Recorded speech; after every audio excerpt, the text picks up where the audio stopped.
दोस्तों, मैं हूं दिनेश के वोहरा। न्यूज़ टाइम में आपका स्वागत है। भारत के संदर्भ में आरबीआई की मॉनेटरी पॉलिसी आई। उन्होंने घोषित किया कि रेपो रेट में कोई बदलाव नहीं किया जाएगा, लेकिन मॉरेटोरियम को एक्सटेंड करने की बजाय बैंक्स को लोन के रीस्ट्रक्चरिंग की परमिशन दे दी गई। साथ में गोल्ड के ऊपर लोन की जो एक परमिशन हो सकती थी वो भी दे दी गई। लिमिट उसकी करीब 75% थी पहले, अब बढ़ा के 90% कर दी गई। दरअसल देश में जानने की जरूरत है कि हो क्या रहा है। दोस्तों, अर्थव्यवस्था जा कहां रही है, किसी को फिक्र नहीं है।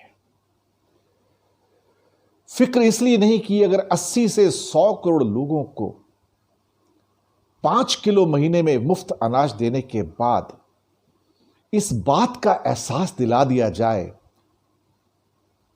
कि अगर यह सरकार ना होती तो भूखे मर जाते थे, उन्हें कम से कम 5 किलो अनाज तो मिला। जब लोगों की मानसिक स्थिति इस स्तर पर आ जाए जहां वो 5 किलो अनाज को अपने जीवन का आधार समझने लगे, तो दोस्तों सोचिए देश कहां जाएगा। Sorry, my throat is very bad. जिस देश के अंदर 80 से 100 करोड़ जनता, ऑलमोस्ट 75% पीपल, आज ऑलमोस्ट गरीबी की ऊपरी रेखा और निचली रेखा इनके बीच में झूल रहे हों, जिनके पास कोई साधन ना बचा हो, और उस देश के अंदर जहां एक कृषि की एक उपज आती है और कृषि का जो टोटल हमारा जीडीपी के अंदर जो योगदान है वो सिर्फ 13.5% है, और उसके बाद बड़ी बड़ी बातें की जाए कि ये 13.5% का भारत या 13% का भारत 87% के इंडिया की, जिसे कहते नैया को पार लगाएगा। हास्यास्पद लगता है। वो गांव जो अपनी त्रासदी में खुद डूबा पड़ा है, वो गांव जो अपने लिए रोजी रोटी के साधन नहीं जुटा पाता है, वो गांव जो सिर्फ ले दे के अपनी अनाज को पैदा करके अपनी जरूरत को पूरा कर सकता है, उससे अब ये उम्मीद की जा रही है कि वो भारत नहीं इंडिया की नैया को पार लगाएगा। अभी कल ही एक सर्वे आ रहा था एक फेमस चैनल के ऊपर, जिसमें कहा कि बहुत बड़ी संख्या में लगभग 65% लोगों ने कहा कि उनकी इनकम नीचे चली गई। 1% लोग ही ऐसे थे जिनका यह कहना था कि उनकी इनकम में बढ़ोतरी हुई है। कुछ 14-15% ऐसे थे जिन्होंने कहा कि हमारी इनकम फिलहाल सेम है। जिस देश में लोगों के पास काम नहीं, जहां इंडस्ट्री इस टाइम ऑलमोस्ट 50-60% से भी नीचे काम कर रही हो, जहां पर मैन्युफैक्चरिंग का पीएमआई का आंकड़ा जो जून के 47.2 से घटकर 46 पे आ जाए, जहां सर्विसेज का आंकड़ा ऑलमोस्ट 34 पे आके अटक जाए, जहां दो सबसे मुख्य क्षेत्र, एक रियल एस्टेट और एक हॉस्पिटैलिटी, जहां पे सबसे ज्यादा जॉब्स निकलते हैं। रियल एस्टेट तो करीब करीब 10 से 12 करोड़ लोगों को जॉब देता है, और दूसरा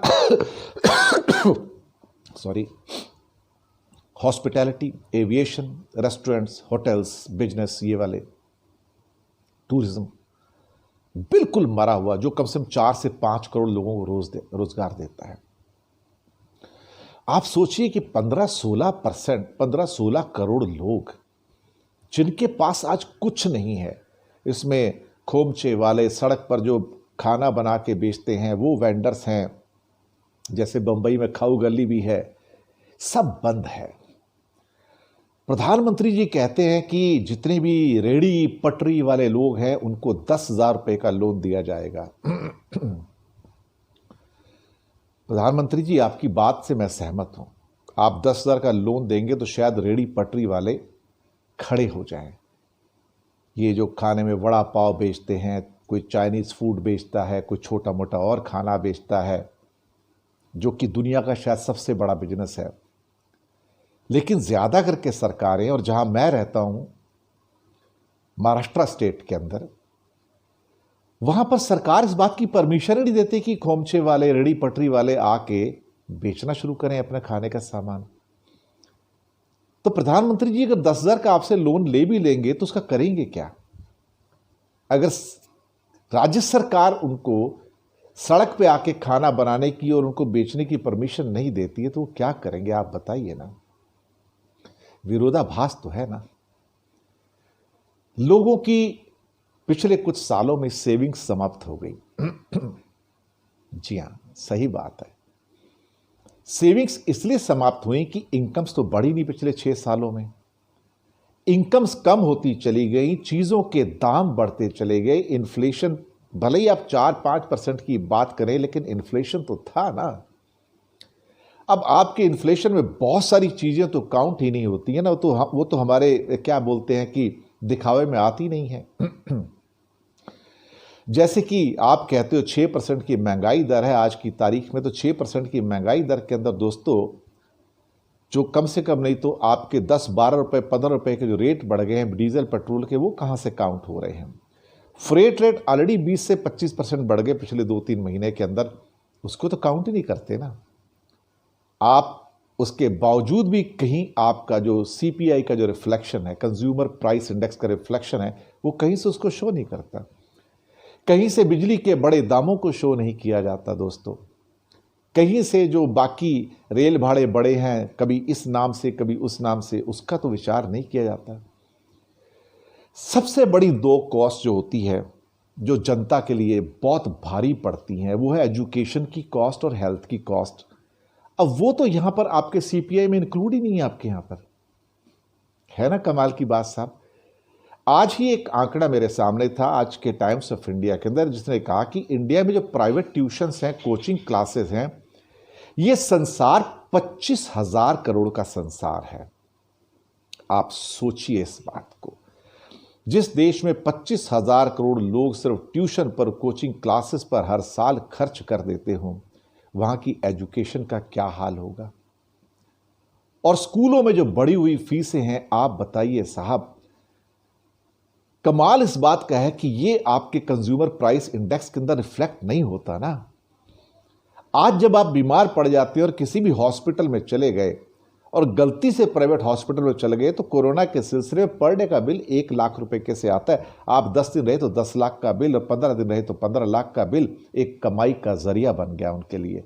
और हिंदुस्तानी जनता निरीह होकर अब ये देख रही है कि जाएं तो जाएं कहां। जिंदगी भर की सेविंग 15 दिन में हॉस्पिटल में सिमट गई पूरी की पूरी, कुछ नहीं बचा। ये कंज्यूमर प्राइस इंडेक्स में रिफ्लेक्ट नहीं होता ना सरकार आजम। ये कब होगा? सबसे बड़े ये खर्चे एक आम इंसान के लिए, बच्चों को पढ़ाने के और अस्पताल के खर्चे, दवाइयों के खर्चे। हम जो बाजार से जाके दवाइयां खरीदते हैं और पिछले 1.5 से 2 महीने में, बल्कि 3 महीने में कहा जाए, जो डायबिटीज़ के पेशेंट हैं, जो ब्लड प्रेशर के पेशेंट्स हैं और बाकी जो रोज़ दवाइयाँ लोग खाते हैं उसके बिना जिंदा नहीं रह सकते, उनकी दवाइयों के दाम 1.5 से 2 गुना बढ़ गए। लेकिन किसी के चेहरे पर कोई शिकन नहीं है। सब चैन की नींद सो रहे हैं, आराम से बांसुरी बजा रहे हैं, क्योंकि इस देश में सब अच्छा हो रहा है। ये आपके कंज्यूमर प्राइस इंडेक्स में रिफ्लेक्ट नहीं होते ना। जब लोग अपने मोटर बाइक्स में, स्कूटर्स में, कारों में पेट्रोल 75 रुपए की जगह 87 रुपए का भरवाते हैं महाराष्ट्र के अंदर, तो आप बताइए वो रिफ्लेक्ट नहीं होता ना वहां पर। कैसे होगा? आप चाहेंगे तो होगा ना, आप नहीं चाहेंगे तो नहीं होगा। अब तो आपके चाहने से चीज़ें बदलती हैं, आपके ना चाहने से चीज़ें नहीं बदलती हैं, क्योंकि भारत में सब ठीक है। तो सेविंग्स सारी खत्म हो गई जो आपने पिछले सालों में की थी। उसके बाद ग्रोथ भी खत्म हो गई। अब बुरा टाइम आया तो लोगों ने प्रोविडेंट फंड से पैसे भी निकाल लिए, अब वो भी खत्म हो गए। अब सामने नौकरी नहीं है, तनख्वाह नहीं है, ईएमआई देनी है, कारों की हो, स्कूटर की हो, मोटरसाइकिल की हो, फ्रिज की हो, टीवी की हो, घर की हो, कहां से देंगे? बैंक में पैसा डाला तो बैंक खत्म हो रहे हैं, क्योंकि आप लोगों ने इंटरेस्ट अब 2.75% एंड 3% पे कर दिए। 6%, 6.5% का कंज्यूमर प्राइस इंडेक्स इन्फ्लेशन है, और 3% का आप हमें सेविंग्स पर ब्याज देते, तो हमारे लिए तो 100 रुपये का डालने का मतलब हो गया कि 1 साल के बाद हमें तो 97 रुपीज़ की वर्थ रह गई उसकी। यही गवर्नमेंट चाहती है कि इसको 0.1%, 1% के ऊपर इंटरेस्ट को लाया जाए, और उसके बाद सर्विस चार्ज लगा दिए जाए कि हम आपके अकाउंट को मेंटेन कर रहे हैं, तो इसका सर्विस चार्ज जैसे फॉरेन कंट्रीज में होता है, वहां पे आपको इंटरेस्ट नहीं मिलता है, वही स्थिति यहां आ रही है।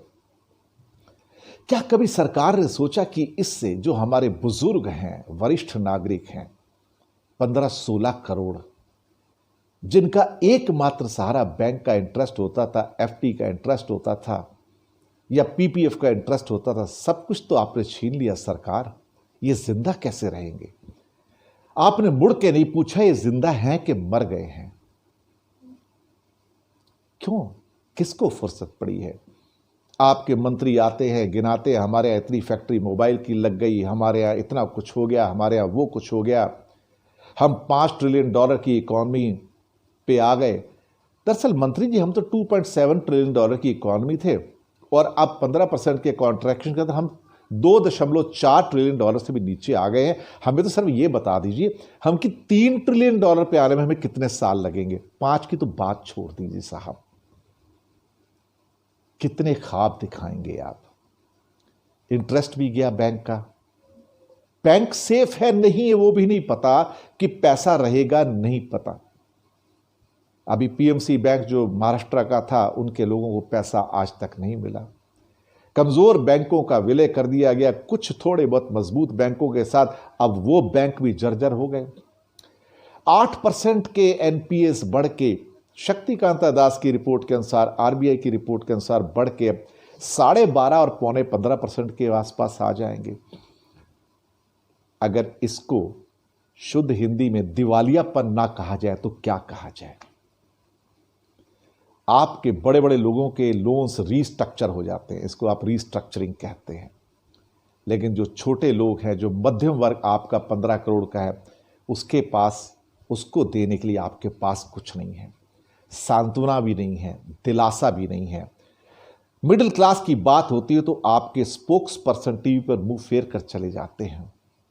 वो समझते हैं कि मध्यम वर्ग एक गाइनिया पिग है, अंग्रेजी में ये कहते हैं ना, गाइनिया पिग है, जिसकी कोई औकात नहीं, जो कभी कभी चिल्लाती है, व्हाट्सएप पे मैसेज देती है, सोशल मीडिया पे कभी कभी क्राई करती है, क्राइम हो जाए तो मोमबत्तियां जलाती है, क्योंकि ये विद्रोह तो कर नहीं सकती ना, क्योंकि ये मध्यम वर्ग है। मध्यम वर्ग मरता था, मरता है, मरता रहेगा, आपको पेमेंट करता था, करता है, करता रहेगा, ताकि सरकार आप चलते रहें। इस मध्यम वर्ग का कोई औचित्य नहीं है, कोई एग्जिस्टेंस नहीं है इस भारत के अंदर। वो एक तरह से लावारिस कौम है। उनको सिर्फ, आपने वो गन्ने के रस की मशीन देखी होगी, जिसके अंदर बार बार उस गन्ने को डालता है इंसान, जो गन्ना से जूस निकालता है, और फिर निकालता है, और फिर डालता है, और फिर निकालता है, फिर डालता है। आखिर में ये कंडीशन होती है, जब एक भी बूंद नहीं बचता तो उसके ऊपर थोड़ा पानी डालता है, पानी डाल के उसको फिर अंदर डालता है, शायद इसमें कोई आखिरी ड्रॉप बची हो तो वो भी निकाल ली जाए। सरकारें मध्यम वर्ग के साथ ऐसा ही करती हैं। हम मध्यम वर्गीय गन्ना है, शुगर केन है, सरकार दरअसल वो गन्ने से जूस निकालने वाला है। आखिरी दम तक मध्यम वर्ग को तब तक जूस निकाला जाए जब तक मध्यम वर्ग निम्न मध्यम वर्ग ना बन जाए, और निम्न मध्यम वर्ग का भी जूस तब तक निकाला जाए जब तक वो नीचे पॉवर्टी लाइन के नीचे ना आ जाए। यही सरकारों ने अब तक किया है। सरकार कोई भी रही हो, सब ने एक ही काम किया है, चेहरे बदलते हैं, नाम बदलते हैं, काम नहीं बदलते हैं। लोगों के क्रेडिट बढ़ गए, कर्जे बढ़ गए, ईएमआई बढ़ गई, इंटरेस्ट बढ़ गए। अब सरकार कहती है अपना सोना भी गिरवी रख दो और लोन ले लो। लीजिए साहब, अब आखिरी कड़ी आ गई यहां पर कि सोना भी अब बेच दो। सरकार तो दिवालिया है, बैंकक्रप्ट है। इन्हें हर चीज अपना घर चलाने के लिए अभी सब कुछ बेचना बाकी है। कुछ तो बेच चुके हैं। बैंक्स को मर्जर किया, मकसद क्या था आपको पता है, दिवालियेपन से बचाना। हम तो बैंकक्रप्ट हो गए साहब, अब घर कैसे चलाएं? सरकार का घर तो चलता नहीं, टैक्स आता नहीं, विकास होगा तो टैक्स आएगा ना। सोने की चिड़िया कहते थे साहब, उसी को याद कीजिएगा। नहीं हो तो मिट्टी की चिड़िया बना लीजिए, उसके ऊपर सोने का रंग बना लीजिए, पेंट कर लीजिए, दिलासा हो जाएगी भारत का भी सोने की चिड़िया था। सब कुछ तो बिक रहा है, बेचो बेचो बेचो। LIC बेचो, कॉनकॉर बेचो, एयर इंडिया बेचो, भारत पेट्रोलियम बेचो, बंदरगाह बेचो, एयरपोर्ट्स बेचो, कोल इंडिया बेचो, हाईवेज के टुकड़े बेचो, आपके रेलवे स्टेशन बेचो, रेलवे ट्रेन्स बेचो, जो मिलता है सब कुछ बेचो। एक टर्म आती है जिसका नाम है अंग्रेजी में मोनेटाइजेशन। बड़ा सुंदर लगता है कि हमने अपने एसेट्स को मोनेटाइज किया। आम इंसान इस बात को समझ नहीं पाता कि सरकार कह क्या रही है, एक्सपर्ट्स क्या कह रहे हैं। सिंपल हिंदी में बता देता हूं आपको कि एसेट्स का मोनेटाइजेशन करने का मतलब होता है अपने गहनों को गिरवी रखना। सिंपल। अब शायद ये शब्द इस्तेमाल करने में सरकार को शर्म आती होगी, लेकिन हमें आपको बताने में कोई शर्म नहीं आती। मोनेटाइजेशन का मतलब होता है गिरवी रखना। ये कहना कि इसे आप पार्टली खरीद लो, या मुझे 30 साल के लिए ले लो, या 40 साल के लिए ले लो, 20 साल के लिए ले लो, मुझे इसके बदले में कुछ देते रहो, आप इसका रख रखाव करो, इसे कहते हैं मोनेटाइजेशन। नाम बड़े सुंदर दिए जाते हैं। हकीकत क्या है कि सरकार ने 6 साल में बनाया क्या? क्या कोई एयरलाइंस बनाई? नहीं। कोई एयरपोर्ट बनाया? नहीं। कोई पोर्ट बनाया? नहीं। कोई कामधेनु जैसी तेल कंपनियां बनाई? नहीं। पर भारत पेट्रोलियम जरूर बिक रही है। कोई बैंक्स बनाए? नहीं। कोई लाइफ इंश्योरेंस कॉरपोरेशन बनाई? नहीं। कंटेनर कॉरपोरेशन बनाई? नहीं। NTPC बनाई? नहीं। सरकार बनाया क्या आपने? थोड़े बहुत गडकरी जी ने काम किए हाईवेज के, बस उनका भी अब दिवालिया निकल रहा है, खास तौर से हाईवेज का भी। खाप तो बहुत बड़े हैं, लेकिन पेमेंट करने को NTPC भी अब डिफॉल्ट कर रही है, और जो उनके वेंडर्स हैं उनको पैसे नहीं दे रही है, और उनके लोन एक बियॉन्ड द लिमिट चले गए हैं। अब पैसे कहां से आएंगे? बैंक्स बिकेंगे। पता नहीं सरकार क्या क्या बेचेगी। डर लगता है क्या क्या बेच दे। थोड़े साल के बाद ऐसा होगा कुछ बचेगा ही नहीं। पिछले 70 सालों में जो हमारे पुरखों ने बनाया, इस सरकार ने उसको बेच के पैसा कमा के सरकार को चलाया। यही नीति है इस देश की। सिर्फ बातें होती हैं। 2.7 ट्रिलियन डॉलर की इकॉनमी खिसक के 2.4 ट्रिलियन डॉलर पे आ गई। कोई उफ नहीं करता, कोई आंकड़ा नहीं बताता। Per capita income, Soumyakanti Ghosh state bank के चीफ, उनके अनुसार $1881 पे आ गई इंडिया की, अभी मार्च में हो जाएगी। कोई बात नहीं करता उस पर, कोई कुछ नहीं कहता। अजीब सी कहानी है साहब, अजीब सी बात है। अब 5 किलो अनाज के अंदर हिंदुस्तान के 80 से 100 करोड़ लोगों को यह आश्वस्त किया जा सकता है कि इतना मिल गया, तो इसको अचीवमेंट समझो। यही देश की अचीवमेंट है कि आपको खाने को रोटी मिल रही है। जब 5 किलो अनाज के बदले सरकारें बनाई जा सकती हैं, तो फिर किसे पड़ी है इकॉनमी और अर्थव्यवस्था कहां जाती है? टैक्स आता है, नहीं आता है, बोरिंग्स तो है ना, जितनी मर्जी कर लो, नोट ही तो छापने हैं। कभी RBI को धमका के पैसे ले लो, डिविडेंड ले लो, कभी कुछ और कर लो, कभी ऐसे कर लो, कभी वैसे कर लो, कभी कुछ बॉन्ड्स इशू कर दो। अल्टीमेटली सॉवरिन गारंटी तो आपकी है ना सरकार, नोट तो आपने छापे हैं ना, लेकिन भरोसा तो नहीं है। क्योंकि जीएसटी के ऊपर भी आपने एक सॉवरेन गारंटी दी थी 5 साल की 2022 तक स्टेट्स को, और अब आप कहते हो कि हमारा कोई ऐसा ऑब्लिगेशन है ही नहीं। जब केंद्र सरकार, जब राज्य सरकारों को इतना बड़ा असत्य बोल सकती हैं और फिर कहती हैं कि जीएसटी काउंसिल लोन ले ले, मार्केट से बोरो कर ले, पर जीएसटी काउंसिल कोई बिजनेस बॉडी थोड़ी पैसे वापस करेगी। वो पैसे कहां से वापस करेगी? उसके पास कोई सोर्स थोड़ी है। टैक्सेशन तो सॉवरेन गारंटी है ना। और एक सीबीआईसी के चेयरमैन ने भी आके कहा था कि स्टेट इज अ गारंटी, यानी कि केंद्र सरकार गारंटी है। आज केंद्र सरकार कहती है मेरी राज्यों के प्रति कोई गारंटी नहीं है। क्या पता कल कुछ और कह दे कि मेरी किसी राज्य के प्रति भी कोई गारंटी नहीं है, कोई प्रॉमिस नहीं है। क्योंकि पता नहीं सरकार इन छुपे शब्दों में क्या कहना चाहती है। अब मैं सारी बातें शायद ना कह पाऊं, लेकिन अब इस ढंग से मुंह मोड़ के चल देना अपने राज्यों से, तो फिर इसे अगर आप देश चलाना कहते हैं तो ठीक है, अच्छी बात। यही हालात है आज, यही है नया हिंदुस्तान। बाकी आपके पास भी एक चश्मा है, जिस चश्मे से आप देखने चाहते हो देख लीजिए इस हिंदुस्तान को। मैंने अपने चश्मे से देखा है, जो असली हालात हैं आपके सामने बयान कर रहा हूं।